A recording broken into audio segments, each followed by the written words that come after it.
Info, Izo in vsi drugi dramovci, živijo. Od 13. marca, ko so pri nas začeli veljati ukrepi in zajezitev koronavirusa, je veliko ljudi doma. Na zaslon pa je prišel Izodrom.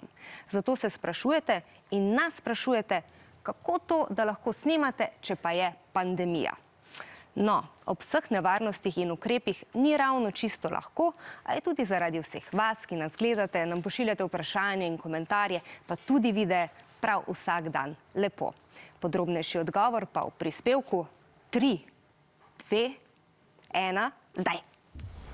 Živjo, sem pred vhodom javne hiše Radio Televizija Slovenija. Roke sem si razkužila, nadela rokavice, masko imam, tako kot je treba, zdaj pa lahko stopimo. Pridite z mano. Živjo, receptor tudi, tako kot je treba, opremljen z masko.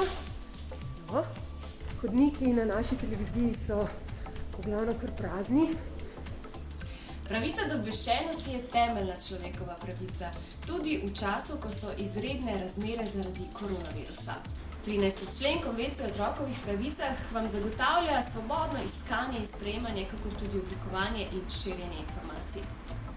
Ustanova, v kateri nastaja Izodrom, je javna. To pomeni, da je v službi javnosti. In tudi vi, mladi, ste javnost in to zelo pomembna javnost. In imate pravico, da ste obveščeni. Torej, trudimo se, da vas informiramo, da vas na nek način izobražujemo, pa tudi razvedrimo. Zdaj sem iz studija, preoblekla sem se že, zdaj pa nujno razkužiti roke.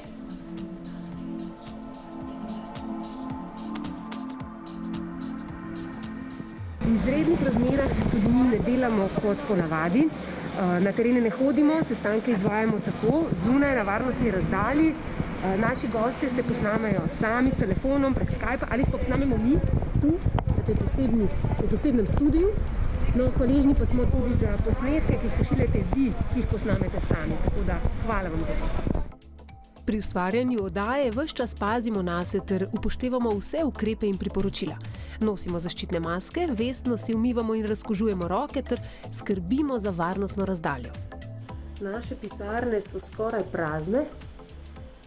Kolegica Neža. Varnostne ukrepe upoštevamo tudi v režiji, kjer oddaja vsak dan nastaja. V studiu si Nika in Nik ne dajeta pet kot običajno, no pa saj to že veste. Po oddaji pa takoj odideta domov.